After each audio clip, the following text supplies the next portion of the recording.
Começando aqui. Olá.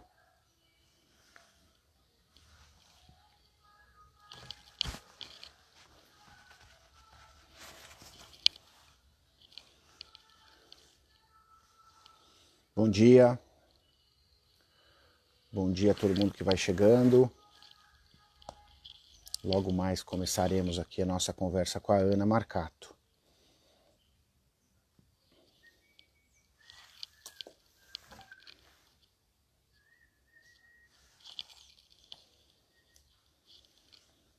Bom dia, bom dia. Vocês me ouvem e me veem bem? Olá, bom dia.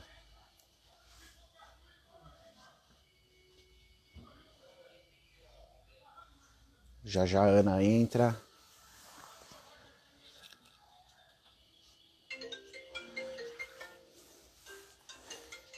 Vamos ver.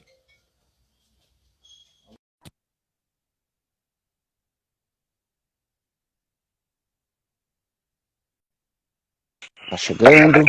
Olá, Oi, tudo bem? tudo e você? Tudo. Ai, que inveja desse seu fundo. Não é um software, né? É de verdade. Não é? Eu queria poder fazer um desse aqui. Aqui é uma parede branca mesmo, não tem muita graça. É. A graça aqui hoje é você, professora Ana Marcato. Então, o resto é detalhe. Pois é. Obrigada. Bom, olha, a semana passada eu estava aqui no seu lugar com a Fernanda Tartus, né? Duas coisas. Uma, eu não sabia gravar, então a nossa sessão foi super gostosa, se perdeu para sempre. Quem viu, viu, quem não viu, não vê mais. A nossa eu já sei como fazer, então arrumarei isso ao final.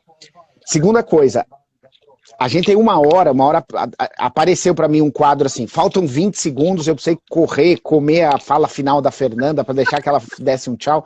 Então eu vou controlar isso melhor aqui para não acontecer isso com você, tá bom? Eu liguei pontualmente às 10, então a gente assim, temos só 59 minutos para conversar. Tá ótimo. Bom, como eu estou no link do projeto Mulheres, e não no meu próprio link, nesse minuto inicial, vou dizer, eu sou o Ricardo Aprilhano, hoje eu sou o entrevistador da Ana Marcato. Eu e a Ana somos alguns dos coordenadores desse lindo projeto. Como eu disse semana passada, digo sempre que posso, é uma super iniciativa para permitir que as brilhantes e excelentes professoras e estudiosas de processo, de um modo geral, com suas variações, no nosso caso aqui, processo arbitral, tenham voz, sejam conhecidas, ouvidas, vistas, tenham sua produção divulgada, e hoje é mais uma etapa de mais um projeto que a gente leva adiante, esse das conversas das lives semanais. Ana, começa se apresentando, fale de você. Obrigada, Rica. Bom, Ana Marcato, eu sou advogada, uma das coordenadoras do projeto, como a Rica falou. Estudo bastante questões de cursos, originalmente, que é onde a temática da dissertação, do mestrado, que faz tanto tempo, já nem lembro, já era tão novinha, agora já estou tão velha. E depois, mais para frente, comecei a estudar bastante questões relacionadas a meios adequados de resolução de conflito, como conciliação, mediação e arbitragem. Especialmente que é onde eu tenho, na verdade, atuação prática, muito mais do que na mediação, que é uma matéria que eu estudo muito e gosto, mas que eu tenho produção basicamente acadêmica e não muita vivência prática como mediadora, né? Mais como advogada na mediação. A arbitragem já não. Eu já tenho vivência prática, então tenho vamos dizer, um trânsito aí mais prático com relação à temática. E que me agrada muito, então achei o máximo a gente fazer essa troca justamente entre, né, as questões de juízo arbitral e juízo estatal. Pois é, e na verdade há uma dupla, uma combinação de dois mundos em dois planos diferentes. O seu mundo de ser advogada originalmente de contencioso estatal, também de arbitragem e de ser árbitro. Então você tem, por assim dizer, você ocupa, né, os dois lados desse balcão, você vai poder nos ilustrar bem esses pontos de contato.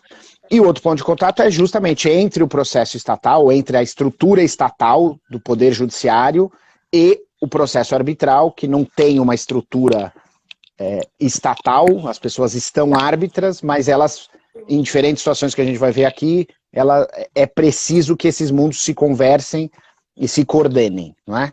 Exatamente. Bom, a gente vai organizar aqui, eu vou começar, assim, antes, durante e depois, eu vou te fazer perguntas sobre essas interações antes do processo arbitral existir, enquanto ele existe e depois que ele termina. Mas para te fazer a primeira pergunta, eu vou fazer só uma explicação rápida, até em benefício do tempo. A maior parte das pessoas possivelmente sabe, mas só para contextualizar. Da cláusula que prevê a solução de disputa por uma arbitragem, até o dia em que um árbitro ou um tribunal arbitral está instaurado, vai muito tempo. Começou o litígio, alguém tem que notificar, tem que constituir, tem que nomear um árbitro, o árbitro responde, vai um tempo. Vou deixar por aqui, só dar isso como uma premissa fática. Vão, muitas vezes, para chutar baixo, 60 dias ou mais, pode demorar muito mais que isso, para constituir um tribunal arbitral. Aí entra a primeira coisa que eu quero ouvir de você, a primeira pergunta que eu quero te fazer. Se eu tenho um problema urgente, daqueles que a gente, quando está no âmbito do processo estatal, vai à espera de uma liminar em 5 horas, em um dia, em uma semana, como eu faço isso se eu previ arbitragem no meu contrato? Essa é uma questão super importante, Rica, e especialmente nesse momento que a gente está vivendo de pandemia e Covid, porque a gente pode imaginar o quanto de questões urgentes que podem estar surgindo, por exemplo, por desequilíbrio econômico-financeiro de contratos, empresas que estão no meio de uma construção, de uma produção e que tenham aí seu capital reduzido e que eventualmente tenham dificuldade em cumprir suas obrigações contratuais e precisem realmente de uma tutela de urgência ou de cautelaridade que seria requerida por meio da arbitragem, porque a escolha das partes foi a arbitragem como instituição e não o judiciário estatal, mas que a gente tem essa situação que, na verdade, é um vácuo de competência, né? Porque a parte queria se dirigir à arbitragem, ao árbitro único, ao tribunal que ela escolheu, mas ela ainda não tem esse tribunal formado, né? A instauração da arbitragem, ela se dá lá nos termos do artigo 19 da lei, quando o tribunal ou o árbitro único assumem a sua função e está constituído, então, com a aceitação deles. Até que eu tenha isso, eu tenho, às vezes, 2, 3 meses, 4 meses, né? Dependendo da complexidade da arbitragem e da existência de, por exemplo, impugnações ou não aos árbitros que são indicados pelas partes. Nesse momento de vácuo, eu tenho 2 opções cabíveis para fazer esse meu pedido de urgência, né? E a primeira delas, que veio agora previsto tanto no novo CPC quanto na nova lei de arbitragem, é justamente o acesso ao judiciário estatal, né? Esse seria, então, o primeiro ponto de contato que a gente tem entre o juiz arbitral e o juiz estatal nessa atividade que eles vão fazer de cooperação, né? A bem da verdade. Então, a parte pode, sem nenhuma dificuldade, promover um pedido de cautelaridade ou de urgência diante do judiciário estatal, se ela não tem ainda a possibilidade de estar com a arbitragem formada, o painel arbitral instituído, né? Essa possibilidade vem lá no 22A da lei de arbitragem e na lei anterior não havia expressamente a possibilidade, acabou que a doutrina e a jurisprudência dos tribunais se formaram dessa forma e essa opção foi trazida para dentro da lei e hoje não há mais nenhuma discussão a respeito da possibilidade da parte poder acessar o judiciário estatal para pedir essa tutela de urgência, né? Tá, então eu tenho, vamos dizer, se eu tivesse no âmbito puramente estatal, eu posso correr ao juiz e formular um pedido urgente, uma tutela provisória, e depois eu posso deduzir o pedido principal, vamos deixar nesses termos, e essa mesma dinâmica se reflete no universo quando tem uma previsão de arbitragem, é isso? Eu primeiro vou ao juiz estatal, sim, e depois eu vou para o árbitro. Essa é uma das possibilidades, ou seja, eu posso ir ao juiz estatal e concedida a tutela, eu vou ter 30 dias para pedir a instauração da arbitragem, sob pena dessa tutela perder os efeitos, né? É uma possibilidade. A outra possibilidade é se a parte escolher uma arbitragem institucional, ou seja, uma arbitragem que vai ser regrada por uma Câmara, com seu regulamento, com a sua estrutura física e tudo mais. E essa Câmara, essa instituição, tem a previsão no seu regulamento da figura do árbitro de emergência. Essa é a segunda opção que é posta à parte. Então, a primeira ela se dirige diretamente ao judiciário estatal e faz lá o seu pedido perante o juiz estatal. E a segunda havendo a cláusula e havendo uma arbitragem institucional escolhida e essa instituição tendo a previsão de um árbitro de emergência, ela pode, então, se dirigir a esse árbitro de emergência diretamente, sem a necessidade de passar pelo juiz estatal. E aí... Tá. Diga. Eu ia tentar antecipar a pergunta, mas faça a sua pergunta. Não, eu vou tentar... algumas dúvidas sobre árbitro de emergência, mas só para entender, você está dizendo que se eu previ árbitro de emergência na minha cláusula, ou se ela está prevista na instituição arbitral, eu não posso ir ao juiz estatal? Não, não é isso. A gente tem algumas situações. Primeiro é o seguinte, vamos explicar um pouquinho o que é o árbitro de emergência, né? As câmaras que têm o árbitro de emergência regulamentado, basicamente muda muito pouco o regulamento, mas algumas dizem o seguinte: olha, para você acessar o meu árbitro de emergência, você precisa expressamente escolher na cláusula que você o quer. Outras dizem: como eu tenho essa previsão, basta que você não faça um opt-out, basta que você não diga na sua cláusula, eu não vou usar. Mesmo que ela seja silente sobre a utilização ou não do árbitro, o simples fato da escolha da Câmara, cujo regulamento prevê a utilização do árbitro de emergência, já é suficiente para que aquela parte possa dele se utilizar, tá? Então, tá bom. é uma premissa. Como é que funciona um pouco essa escolha? A escolha é feita, em geral, pelo presidente da Câmara, que tem aí um prazo de 2 a 3 dias, a depender dos regulamentos, para fazer essa escolha, né? Esse árbitro de emergência vai ser escolhido prioritariamente dentro da lista dos árbitros das câmaras, para câmaras que trabalham com o sistema de lista de árbitros, né? E ele tem que, assim como todo árbitro indicado em todo procedimento arbitral, responder a um questionário de imparcialidade, disponibilidade, responder todas as questões eventuais que a parte tenha com relação a dúvidas sobre isso, e esse é também um novo momento de tempo que a gente tem aí para a instituição disso, né? Passada a resposta do questionário, estando de acordo as partes, ele vai atuar única e exclusivamente para a resolução daquela questão de cautelaridade e ou urgência específica. Ele não vai ser esse árbitro depois, por exemplo, componente do painel arbitral quando a arbitragem estiver finalmente instituída de forma definitiva para trabalhar, né? Então, ele tem uma atuação pontual e específica para essa finalidade. Mas aí, respondendo a sua pergunta, eu tenho essas duas chances. Ou eu vou ao árbitro de emergência, quando a minha cláusula prevê, ou eu vou, se eu não tiver, ao judiciário estatal. É possível ir ao judiciário estatal mesmo se eu tenho a previsão de árbitro de emergência na minha cláusula? Eu entendo que sim, porque a questão da inafastabilidade da jurisdição, mas eu acho que tem um temperamento aqui, vamos dizer assim, um cuidado que a parte tem que ter.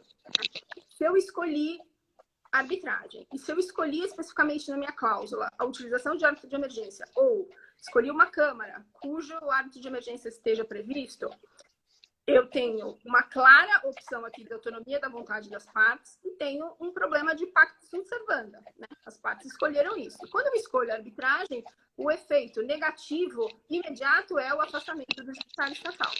Então, se eu tenho um árbitro de emergência, o que eu te diria? Você pode ir ao judiciário estatal? Pode, desde que você tenha uma justificativa de por que não está indo ao foro que você escolheu, que seria o árbitro de emergência. E aqui a gente pode imaginar diversas situações, né?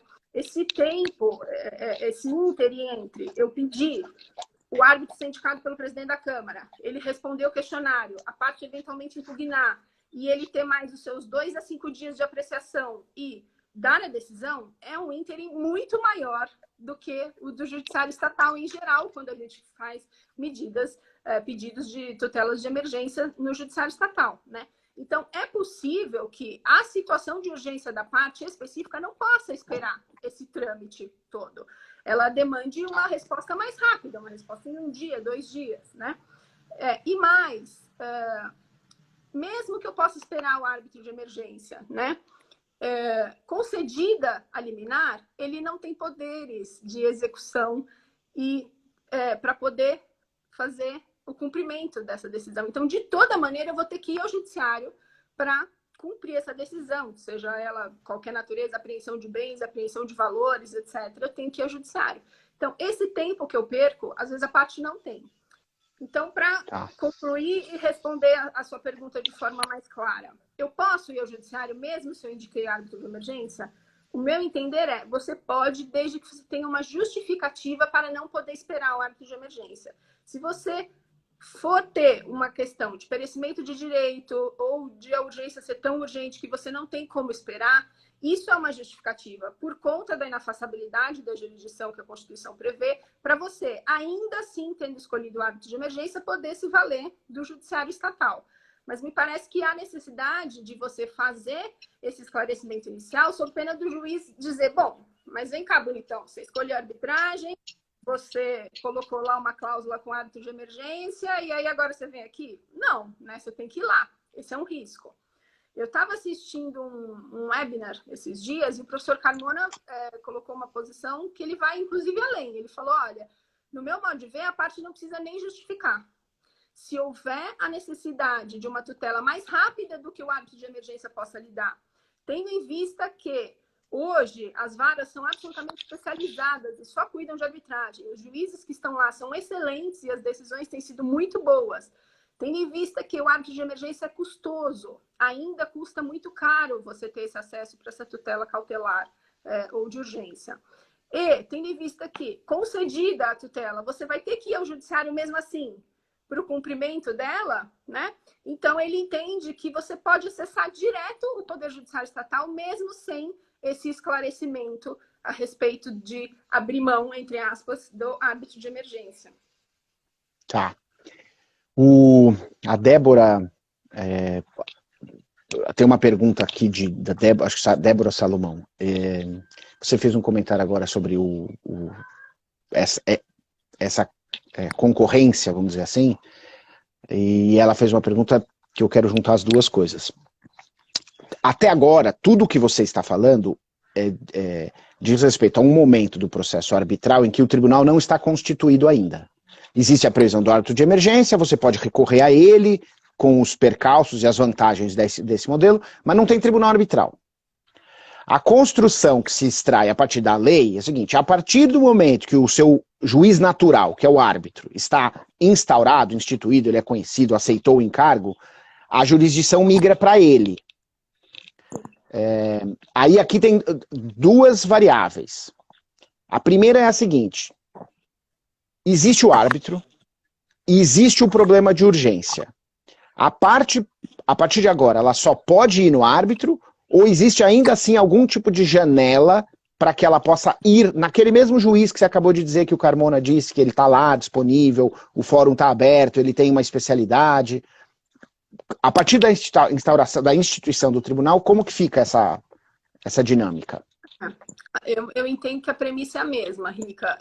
Originalmente, ele tem que ir, sim, ao árbitro, né? O painel arbitral já está instituído, o tribunal arbitral ou o árbitro único tem competência para conferir medidas cautelares ou de urgência, isso não tem a menor dúvida. Então, o pedido, originalmente, numa situação natural, tem que ser feito assim, diretamente ao árbitro. A gente tem alguma exceção? A mesma exceção da outra, ou seja, vamos imaginar que o árbitro esteja indisponível. A gente está falando de um árbitro único e ele está hospitalizado e não consegue analisar a sua decisão em 2 dias, com a sua urgência. Eu posso ir ao judiciário estatal? Posso. Porque eu não posso ficar sem uma janela de acesso, sem uma porta de acesso, né? Eu escolhi a arbitragem justamente para ter um acesso mais adequado, não para ficar sem acesso. Se por acaso eu estou sem acesso, por uma questão como esse exemplo que eu dei, o árbitro está indisponível, a decisão não pode ser, ou eu tenho alguma coisa que o cumprimento que vai ter que ser feito pelo judiciário estatal o prazo tem que ser muito rápido, a parte não pode saber antes sob pena dela desviar o dinheiro, desviar o bem, etc. O que é mais rápido e o que é mais efetivo? Se o meu acesso ao juízo arbitral não for tão efetivo quanto eu preciso, eu entendo que sim, você pode ir ao judiciário estatal, mas se você comprovar isso, porque a sua porta inicial tem que ser o árbitro para pedir a medida de urgência para ele. Então, a utilização do juízo estatal, no meu modo de ver, depende da comprovação de que o juízo arbitral não consegue te atender nesse momento. Tá. Não simplesmente porque você resolveu o que é a porta que você quer. Eu acho que você tem que comprovar, porque a sua escolha foi a do juízo arbitral.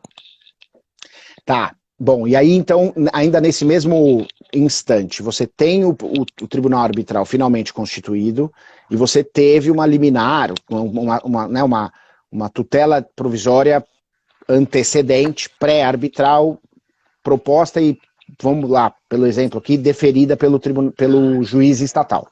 Tá. Instaurada a arbitragem. Te pergunto, qual que é o destino desse processo antecedente, dessa cautelar pré-arbitral? O que a gente faz com ela? Esse é um ponto bem interessante. Você sabe que tem uma pesquisa que a GV fez com o Sebar?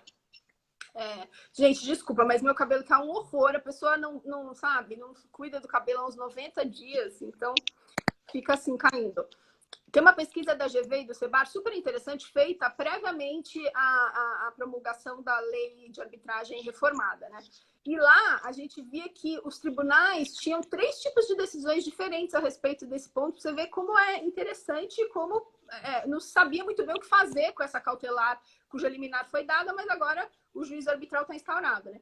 Então a pesquisa demonstrava que os tribunais tinham uma dentre 3 soluções. A primeira era você remeter os autos da cautelar ao juízo arbitral.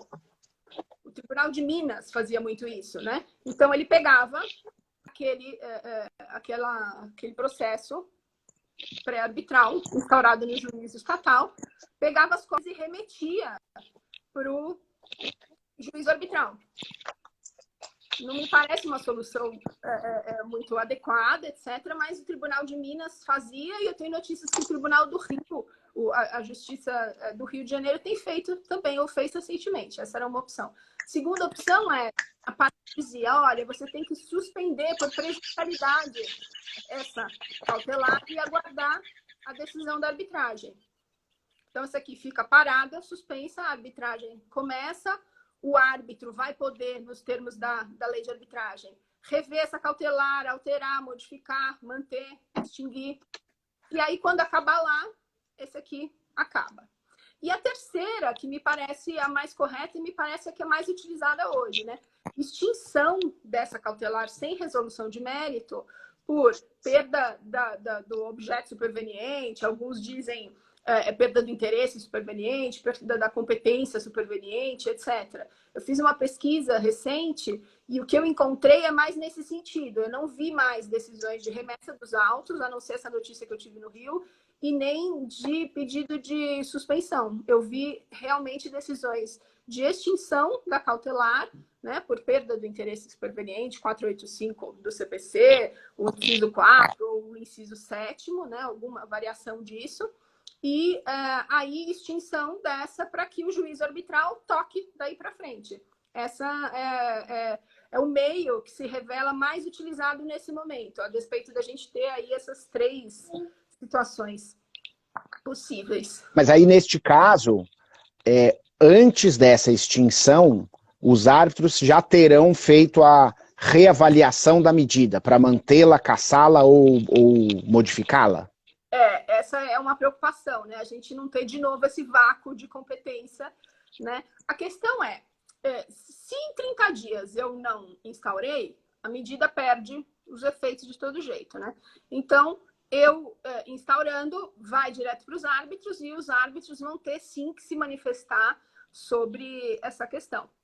Aí, o que me parece é o seguinte, vai ter que ter um cuidado no timing disso, né? A parte não vai pedir a extinção da cautelar antes do tribunal arbitral, se eu tiver ainda, claro, dentro desse período de 30 dias tranquilo em que a liminar está valendo.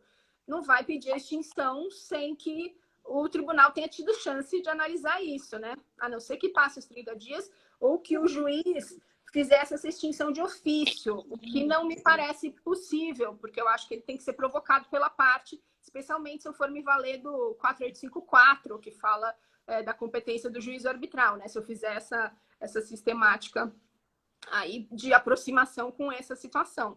Então, acho que a parte tem que tomar cuidado para não pedir a extinção antes, e não me parece que o juiz possa extinguir de ofício, sem provocação da parte.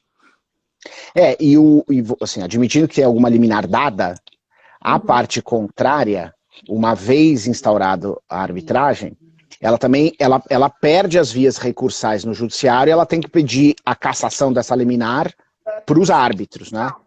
Então, ou seja, provavelmente ou por iniciativa do requerente, beneficiário da cautelar, ou do requerido, prejudicado por ela, alguém vai pedir ao tribunal que revogue, mantenha, que, né, meta o dedo ponha a mão nessa cumbuca.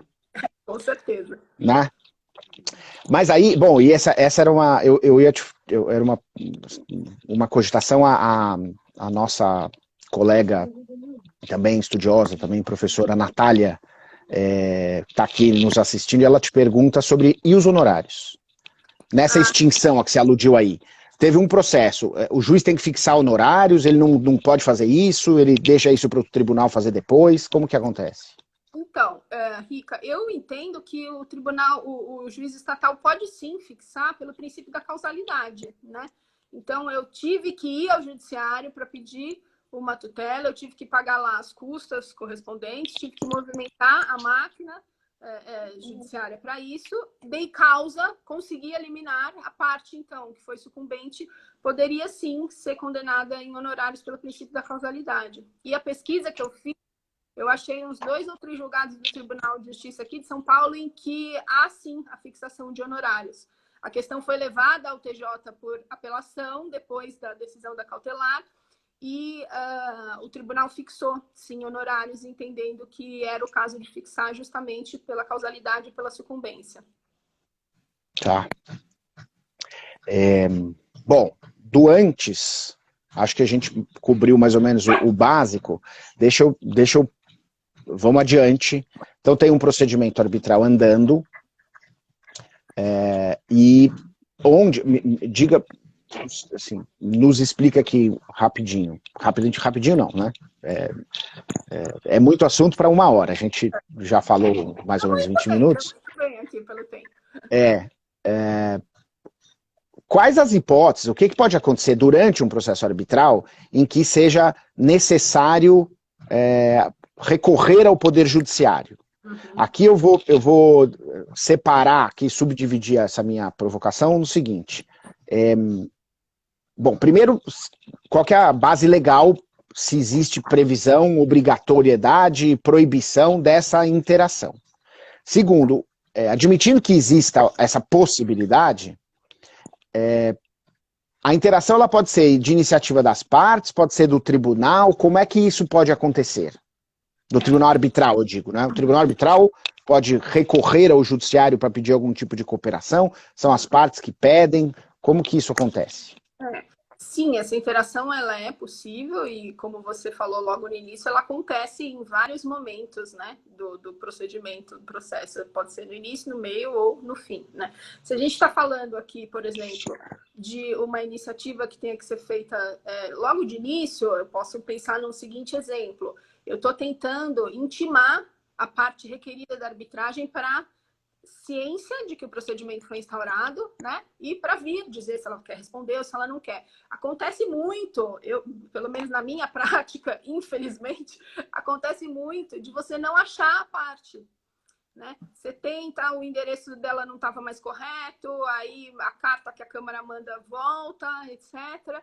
E a parte, às vezes, tenta uma notificação extrajudicial e não consegue, né? Então, esse é um primeiro exemplo que eu consigo imaginar. Você ter que recorrer ao judiciário estatal justamente para tentar essa citação, essa intimação de uma forma com o oficial de justiça, eventualmente, se não der, com a publicação de edital, numa última tentativa aí desesperada de você conseguir, né? Então, sim, essa atuação ela é salutar, ela é necessária. E por que ela é tão necessária? Porque é aquilo que a gente vem falando desde o começo, né? o árbitro não tem poder coercitivo ou de execução. Então, tem certas medidas que ele pode proferir a decisão, ele tem competência, mas ele não tem meios para fazer cumprir. Quando o juiz arbitral não tem meios para fazer cumprir, obrigatoriamente ele precisa se valer dessa cooperação com o juízo estatal, né? E o novo CPC trata disso claramente lá no 69, parágrafo 1º, quando ele fala da cooperação entre os juízos, né? Entre as esferas jurisdicionais. Então, a gente tem várias possibilidades e vários exemplos. Qual era o problema antes da nova lei e do novo CPC? Não havia previsão de como ia ser operacionalizado isso. Então, vamos imaginar, o árbitro precisava, bom, nesse meu exemplo, pedir para citar, ou ele precisava fazer um bacenjude na conta do requerido com a arbitragem já instaurada e a parte já participante, etc. Como é que ele fazia isso, né? Antigamente, ele expedia o que se chamava de carta ou de ofício ou de qualquer coisa, e tinha, inclusive, uma dificuldade de como isso ia ser cumprido, né? Às vezes, a própria advogado da parte levava para cumprir. Eu, uma vez, fiquei sabendo de uma secretária da Câmara que teve que ir cumprir a ordem. E eu lembro que eu nunca me esqueci desse exemplo, porque ele é bem característico do judiciário estatal que a gente tem, né? Ela foi, então, com a carta, eu não me lembro que tipo de decisão que era, mas, enfim, com o ofício do árbitro, que tinha algum tipo de pedido que estava a ser cumprido no judiciário estatal, e ela chegou lá no distribuidor do Fórum Central, aqui em São Paulo, e o cara olhou para ela e falou: mas o quê? É decisão de quem? Árbitro o quê? Quem é árbitro? Não, meu senhor, tem uma decisão aqui do árbitro. Mas, minha senhora, desde quando o árbitro manda o juiz cumprir alguma coisa? Não, veja, não é que o árbitro está mandando o juiz, é que a gente tem aqui uma decisão que a gente precisa do apoio do judiciário estatal para cumprir. Não, mas apoio como? Eu distribuo onde? Não, tem que distribuir. Sim, mas qual é o número? A rubrica do negócio pode ser... O cara não sabia. Aí teve que chamar o juiz corregedor, e era a secretária da Câmara Arbitral que estava fazendo isso. Teve que chamar o juiz corregedor do distribuidor, para explicar para ele, porque não era muito compreensível ainda naquela época. Quem são os árbitros? Por que o juiz tem que cumprir a ordem do árbitro? Desde quando o árbitro é hierarquicamente superior ao juiz e dá ordem para o juiz? Era uma confusão, né? O novo CPC resolveu isso quando ele criou essa categoria específica no 237 de carta arbitral. Então, agora fica claro que se eu tenho uma medida que é dada pelo árbitro na sua atuação em jurisdição, porque ele tem competência conferida pelas partes, mas, por algum motivo, ele não pode cumprir, porque, exemplo, ele precisa de uma tutela que exige coerção ou execução. Ele se comunica por meio dessa carta com o juiz estatal, para que o juiz estatal, que tem os meios para fazer cumprir, o cumpra, né? E aí, o que cabe ao juiz estatal fazer? Única e exclusivamente olhar se os requisitos formais da carta estão atendidos e fazer cumprir. Então, às vezes me perguntam em aula: mas pode o juiz estatal falar: putz, não acho que é o caso de busca e apreensão desse bem, tá errado, não vou buscar e apreender. Pode? Não. Ele não pode invadir o mérito de se está correto ou não aquela decisão de busca e apreensão, por exemplo, né? Ele pode, isso sim, dizer: essa carta não preenche os requisitos formais. Exemplo, eu não consigo dizer se o árbitro que proferiu a decisão que eu tenho que cumprir é efetivamente árbitro dessa causa. Cadê a comprovação de que ele assumiu o encargo, né? Ou, cadê a juntada dos documentos? Eu vi que passou uma pergunta rápida aqui sobre a confidencialidade. Se a arbitragem estiver correndo sob o rito da confidencialidade, pode ou não estar, não há previsão obrigatória na lei, isso depende de escolha das partes, como a gente sabe, essa confidencialidade vai sim se reportar para a carta arbitral, desde que a parte comprove a escolha da confidencialidade, né? E esse é um dos requisitos, então, que eu vou ter que ter na carta para eu conseguir efetivamente tramitar sem dificuldade essa carta, né? E aí o que acontece hoje, só para complementar, o que acontece hoje é que às vezes é o próprio advogado da parte que cumpre, né? O árbitro faz a carta, ou às vezes, dependendo da Câmara, os funcionários da Câmara às vezes ajudam e fazem. Eu já tive as duas situações. Eu já tive arbitragens em que eu mesma fiz a carta e arbitragens em que a Secretaria da Câmara me auxiliou nisso. E aí o advogado da parte pega, hoje como é tudo PJE, aqui, se a gente estiver falando do tribunal aqui central, né? Ele distribui e a gente tem uma outra coisa, né? A gente tem já hoje um número específico, que é lá 12082, para distribuir essa carta, porque esse era um outro problema inicial. Você ficava lá procurando aqueles 1000, mas isso é carta o quê? É carta rogatória? É carta precatória? Que carta que é? Agora tem um específico para essa carta. A parte vai lá, distribui a carta no PJE e ela vai ter o seu cumprimento natural sem grandes dificuldades nesse momento. Bom, essas duas normas, né, a reforma da lei de arbitragem e o CPC, que são todos da mesma época, facilitaram, porque tem toda uma noção de dizer, certas categorias com as quais os operadores estão acostumados, no caso os juízes trabalham bem há décadas com a noção de carta precatória. O que a carta arbitral fez é dizer, é uma segunda variável de carta, assim, do mesmo jeito que o juiz de São José dos Campos pede para o juiz de Campinas ou de São Paulo, e o de São Paulo cumpre, com a carta arbitral é a mesma coisa. Um árbitro pediu, você confere se formalmente está tudo ok, cumpre e pronto. É mais ou menos isso, né? Exatamente, exatamente. É como se fosse um juízo deprecado e deprecante, né? Alguém pedindo. E uma vez me perguntaram assim também, poxa, mas o árbitro está dando uma ordem ao juiz? Veja, de novo, não é uma questão de hierarquia entre o juiz arbitral e o juiz estatal. É uma questão de absolutamente cooperação entre quem tem a competência para dar a ordem e quem tem os meios para fazer cumpri-la, né? É só isso. Não tem nenhuma questão hierárquica, como não tem a hierarquia inversa, no sentido do juiz poder decidir que ele não quer cumprir no mérito a ordem dada pelo árbitro, né? Você estava comentando do episódio quando havia protocolo físico, distribuidor, com todas essas coisas, né? Ainda mais hoje em dia que parece todo um passado muito, muito longínquo. Mas você tem, não tão longínquo assim, só bem para ilustrar esses problemas culturais que decorrem desses mundos que com o passar do tempo vão coexistindo. Decisões judiciais dizendo o seguinte, indefiro a tutela de urgência, porque como você contratou arbitragem, você não me quer, eu não tenho competência para nada, então não vou nem examinar o teu pedido de urgência, recorra aos árbitros. Ou seja, uma má compreensão do judiciário dessa janela, do judiciário não, de uma ou outra decisão, dessa janela de tempo em que você tem a tutela jurisdicional, a inafastabilidade, mas você ainda não tem o teu juiz natural para onde ir, que é o árbitro que você ainda está em processo de nomeação. Bem, e a gente, Rico, a gente tem muita sorte aqui, né? Porque a gente está imaginando o nosso universo de atuação primordial, que é São Paulo, né? São Paulo, aqui nas varas especializadas, a gente tem juízes excelentes, né? Nossa, as decisões são muito boas, eles entendem, eles compreendem, eles têm muita compreensão técnica do Instituto e dessa cooperação, circunstância que não se revela verdadeiramente existente em outras comarcas, em outros estados, né? É complicado. Às vezes você vai para uma comarca mais distante, para uma comarca no Nordeste, etc. Nem sempre o juiz arbitral que recebe essa carta tem essa especialização toda, né? E nem sempre tem o conhecimento. E aí a gente pode efetivamente ter decisões assim, que entendem até hoje que, mesmo a lei sendo expressa, a lei de arbitragem, que você pode ir ao judiciário estatal para pedir uma cautelar pré-arbitral, gente que entenda. Bom, isso não é meu, não me pertence, porque você escolheu a arbitragem, né? Pode acontecer. Porque são aspectos assim, a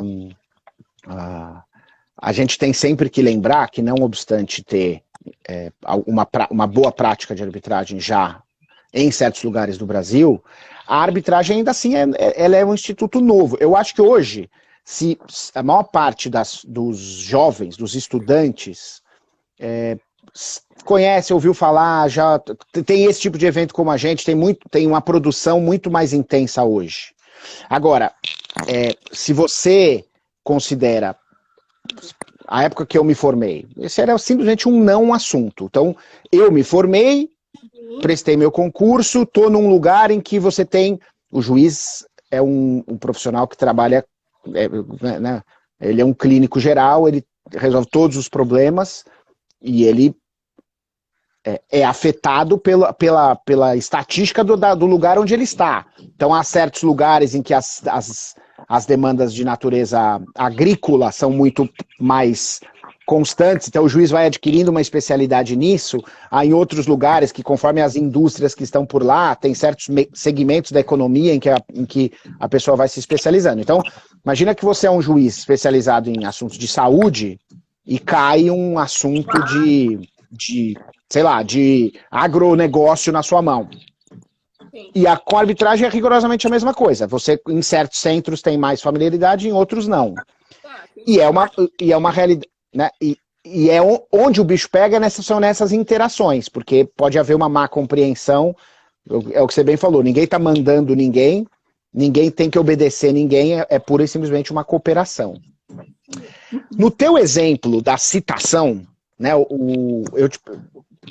da tua experiência, isso se deu por uma carta arbitral ou você, árbitra, mandou a parte promover a notificação judicial daquela parte, a citação dela em uma demanda, né, em um procedimento que ela instaurou? Então, fizemos, né, eu tive 2 experiências com isso, fizemos por carta arbitral. Eu emiti uma carta, era engraçado porque era uma cláusula daquelas mistas que tinha eleição de foro também, além da eleição da arbitragem, né? Então, o foro ficou definido justamente para a tramitação dessa carta arbitral e foram comprovadas todas as circunstâncias da aceitação, da minha atuação, era árbitra única nesse caso específico, e foi distribuída e foi feita a citação, inclusive com auxílio de oficial de justiça no judiciário estatal, simplesmente por meio de carta. Mas eu tive uma outra situação, agora eu me recordei quando você perguntou, que a parte me pediu a expedição da carta, e eu expedi. Mas numa outra parte, Sponte própria foi e ajuizou uma ação direta no judiciário estatal para tentar isso, depois de uma tentativa extrajudicial que não tinha sido bem sucedida. Então, acho que tem as 2 chances aí, as 2 possibilidades. Tá, legal. Olha, são 10h40, vamos adiante. Vamos na linha do tempo, tá? Já teve ou não teve liminar, cautelar, pré-arbitral, teve ou não teve cooperação, agora temos uma sentença arbitral. Os árbitros deram a sentença. Vamos apimentar um pouco aqui. Eita. A gente sabe que o sistema da lei de arbitragem proíbe revisão da sentença quanto ao mérito. As causas vou chamar de impugnação, lato sensu, são formais. Tá. Então, dada essa premissa, vamos imaginar, por hipótese, que exista alguma questão. As arbitragens podem ser complexas, muita questão fática, mas vamos imaginar, por hipótese, que existe uma questão qualquer mais estritamente de direito e que o tribunal arbitral tome uma decisão ignorando um precedente do STJ. Você pode brincar com essas hipóteses. Se você quiser, só para apimentar mais, é um julgado em recurso repetitivo. Tá bom? Uhum. Ignorou solenemente. Não falou que aplica, não falou que não aplica, fez nada com isso. Esse é um problema. Isso pode ser controlado depois, né, nas interações entre o judiciário e a arbitragem. Isso pode ser objeto de controle posterior? Você pegou o tema para os 20 minutos finais, é importante, né? Então, Rica, a gente tem uma divisão, a gente não tem uma posição doutrinária única com relação a esse tema, né? E aí, para eu esclarecer as 2 posições que eu vejo mais fortemente postas, eu preciso dar um passo atrás e falar um pouquinho a mais disso que você falou, né? Então, a gente tem efetivamente 2 sistemas. Tem até um livro super interessante e conhecidíssimo do Eduardo Parente sobre isso, tratando dos sistemas. A grosso modo, o que a gente poderia dizer? A gente poderia dizer que o sistema jurisdicional arbitral é aquele que tem um forte respeito pela autonomia da vontade, pacta sunt servanda, o que as partes escolheram na sua cláusula, o que as partes escolheram no seu termo de arbitragem, o que as partes escolheram ao escolher a Câmara e o seu regulamento, né? E esse contexto todo, como você bem disse, gera uma sentença que não tem revisão de mérito. A gente não tem duplo grau de jurisdição, a gente não tem possibilidade de um órgão superior, hierarquicamente superior, falar sobre o mérito do que foi decidido pelo tribunal arbitral, né? Esse é o sistema quando a gente está falando de jurisdição arbitral. O sistema, quando a gente está falando de jurisdição estatal, ele é diferente, né? Ele é diferente, seja na escolha, que não é pessoal da parte, a parte não escolhe quem é o seu juiz, né? É uma distribuição, enfim, de acordo com as regras da distribuição do código, seja porque no sistema judiciário estatal, você não só tem a hierarquia do tribunal local para com o juiz e dos tribunais de superposição para com os dois, como você tem a função desses tribunais de superposição, STJ e STF, de fixar o entendimento final sobre a legislação infraconstitucional ou sobre a Constituição, né? De fazer com que a sua jurisprudência ela seja fixa, clara, não vacilante, que tenha segurança jurídica e, inclusive, por meio aí da formação de precedentes, de súmulas vinculantes ou não, etc., né?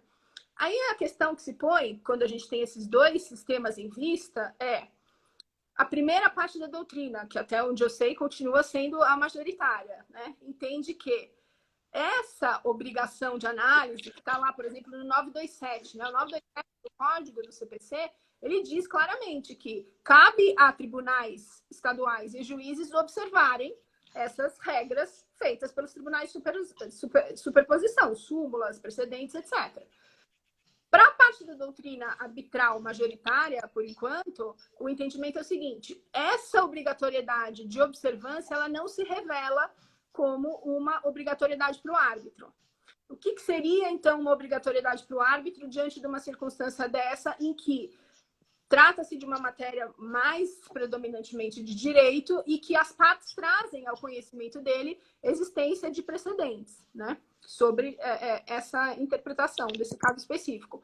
Essa parte entende, olha, cabe ao árbitro analisar o precedente que é trazido, fazer, eventualmente, distinguish, dizer se aplica ou não se aplica, e por que se aplica, por que não se aplica, e só.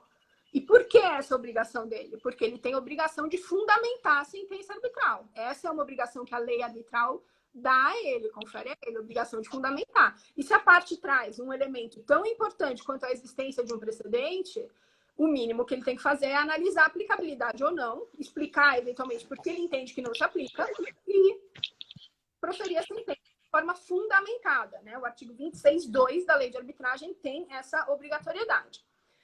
Ou seja, a hipótese do meu enunciado aqui, o árbitro ignorou solenemente o enunciado, nós temos um problema aqui.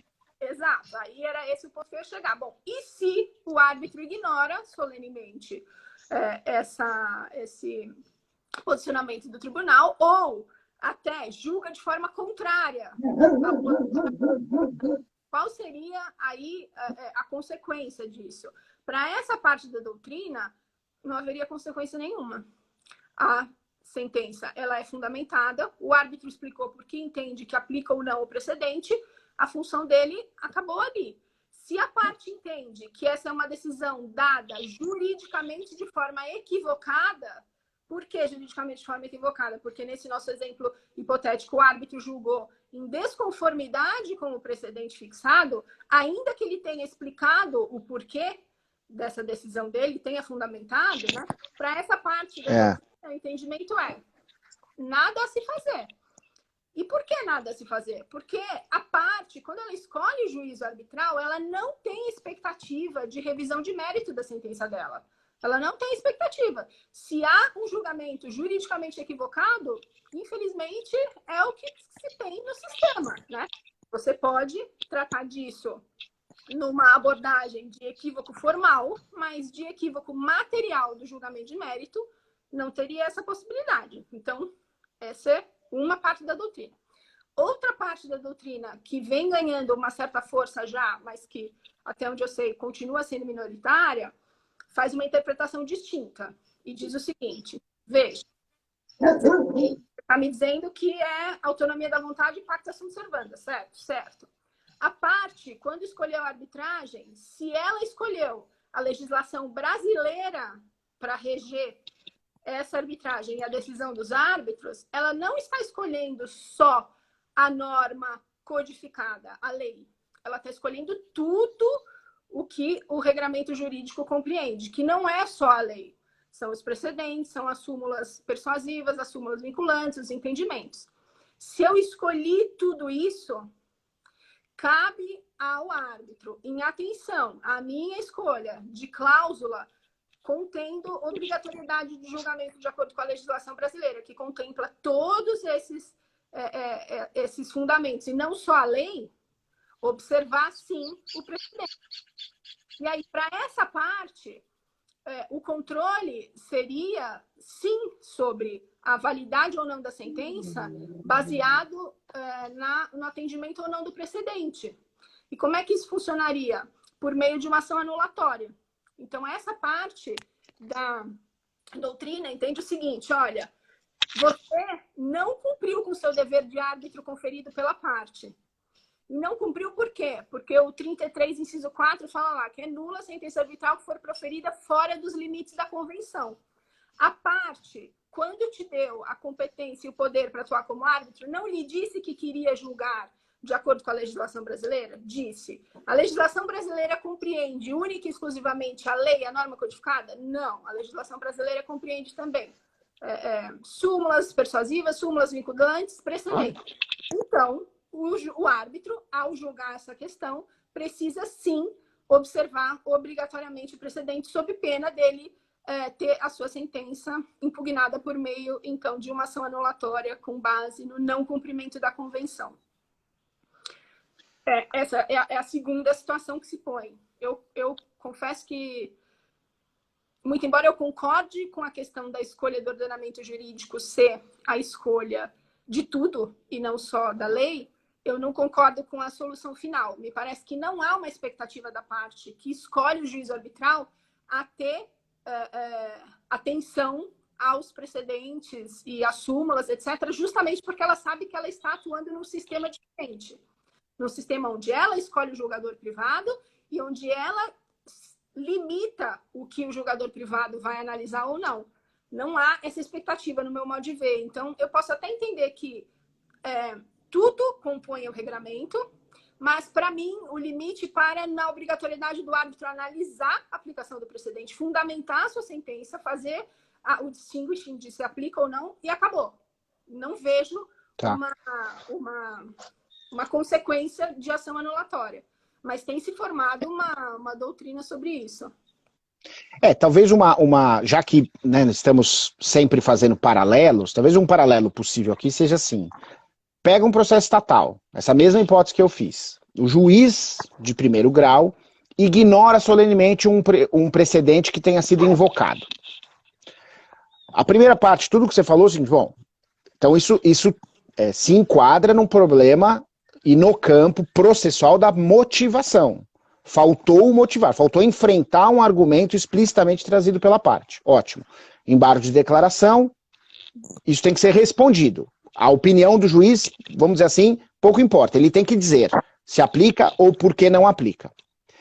Vamos imaginar que ele supere o problema da omissão e diga: não entendo aplicável este precedente. No âmbito do processo estatal, o que a parte tem a fazer? Se eu não estou doido, apelar. Por que a parte apela? Porque ela tem um recurso de apelação previsto no sistema que permite que ela brigue contra o mérito do que foi decidido. Agora vai para o processo estatal. A parte pode reclamar do árbitro que não decidiu? Me parece que sim. Aliás, a gente não falou disso, mas existe a previsão expressa do pedido de esclarecimentos na lei de arbitragem, que tem outro nome, mas ele se equipara para todas as finalidades com os nossos embargos de declaração. Sim. Tá, então eu posso pedir. Aí o tribunal diz: verdade, me omiti, não reparei, isso é bobagem, não aplico. Cadê o recurso de apelação da arbitragem? Não tem, né? Não tem, né? Não tem, é isso que eu acho. A parte quando ela resolve acessar esse sistema, ela precisa saber quais são as regras do sistema. E as regras desse sistema são essas, né? Uhum. Olha, a Angélica Leite está fazendo uma pergunta aqui, se a gente pode colocar a obrigatoriedade de observar precedentes na cláusula compromissória. E aí eu assim, aproveito a provocação dela para te fazer outra. Eu posso colocar na cláusula, que é uma provocação que quase que embute a minha visão. Eu posso colocar na cláusula que eu tenho que observar que os árbitros devem observar o Código Civil, a Lei de Sociedades Anônimas?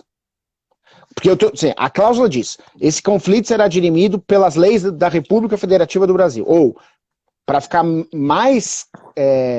menos claro e mais completo, pelo ordenamento jurídico brasileiro. Porque aí cai naquilo que você tem razão de dizer, ó, o ordenamento não é só o Código Civil, o Código isso, a lei daquilo.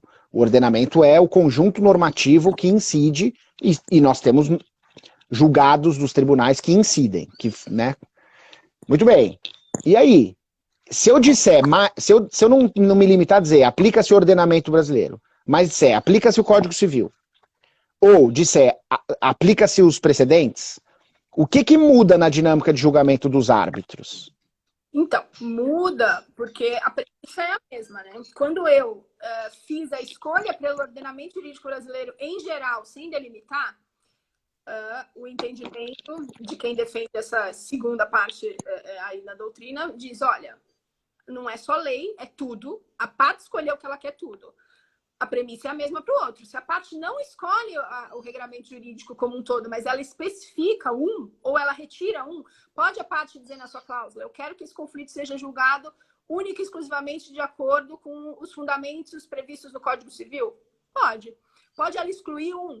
Senhor árbitro, analise tudo, mas não se valha, sei lá, dos fundamentos do Código de Defesa do Consumidor. Pode fazer isso? Pode fazer isso. Da mesma forma, eu entendo que ela pode dizer, árbitro, eu quero que os precedentes sejam avaliados. E aí, eu entendo que nessa situação específica, os árbitros estão vinculados a isso porque há uma escolha, uma determinação específica na cláusula. Aí mas neste caso... Eu acho que a expectativa da parte é outra. Ela colocou na cláusula a expectativa dela. Eu concordo com você, mas aí ainda assim te pergunto, e se eles não fizerem? Você entende como essa segunda corrente de doutrina que você mencionou, que isso pode ser enquadrado naquela hipótese de anulação por violação à convenção, por decidir fora dos limites da convenção de arbitragem, ou isso de toda forma vai ser mérito e mérito já era, é um round só, paciência? Então, eu acho que é mérito, um round só e paciência. Porque eu entendo que o julgamento que vai em desacordo ao precedente, ele não é um julgamento formalmente equivocado, ele é um julgamento juridicamente equivocado. E sendo juridicamente equivocado, não tem foro para ele ir reclamar, porque a gente não tem duplo grau de jurisdição e não tem revisão do mérito. Tá, Bom, esse é um master tema, dá para fazer um semestre de lives sobre isso. Há boas teses, né? Há boas teses sobre isso, é um tema... Não é um tema da moda, mas é um tema que ainda merece... Ele está sendo explorado e ainda ele merece ser bastante explorado. No meu controle aqui... A gente vai acabar, né? Mas só para concluir, ele merece porque tem fundamentos muito bons para ambos os lados, né? Não é uma questão, é bobagem, essa tesezinha aí que eles estão criando. Não, são questões realmente de fundo importante, né? Sim. E isso desemboca, quer dizer, é uma hipótese. As interações, que são o tema desse nosso bate-papo, acho que sistemicamente falando, a maior parte delas, no fundo, assim, você tem a cautelar pré-arbitral, a tutela pré-arbitral, que é um momento importante, mas talvez mais importante ainda, do ponto de vista sistêmico, seja o controle que se dá ao judiciário para controlar a validade desse processo arbitral que correu fora dele, né, esse processo que correu fora dele. E aí a ação anulatória. A gente só falou da hipótese mais cabeluda da ação anulatória. Daria para falar muita coisa da ação anulatória. Mas aí eu quero te perguntar em 2 minutos. A lei fala que a parte pode se valer da ação anulatória, mas a lei também fala que a parte pode se valer do mecanismo de impugnação às sentenças, que é a impugnação, aquela do CPC. Sim. Certo? Certo. Se o prazo da ação anulatória passou, o que acontece? O que esse perdedor, devedor, como é que ele pode se defender judicialmente? Se o prazo de 90 dias que é decadencial ainda não passou, e ele começa, não cumpre normalmente a sentença. Você começa, então, a execução por meio do procedimento de fase de cumprimento de sentença? Nana. Para acabar. Fernanda Tartucci 2. Faltam 20 segundos. 20? Ah, sabe o que eu acho melhor? 58. Pois é, tá aparecendo aqui. Faz tua saudação final. Desculpa te parar no meio. Imagina. Obrigada, querido, pelo debate. Excelentes questões. E eu vi que tinham várias outras perguntas que eu não consegui ler. Vai acabar.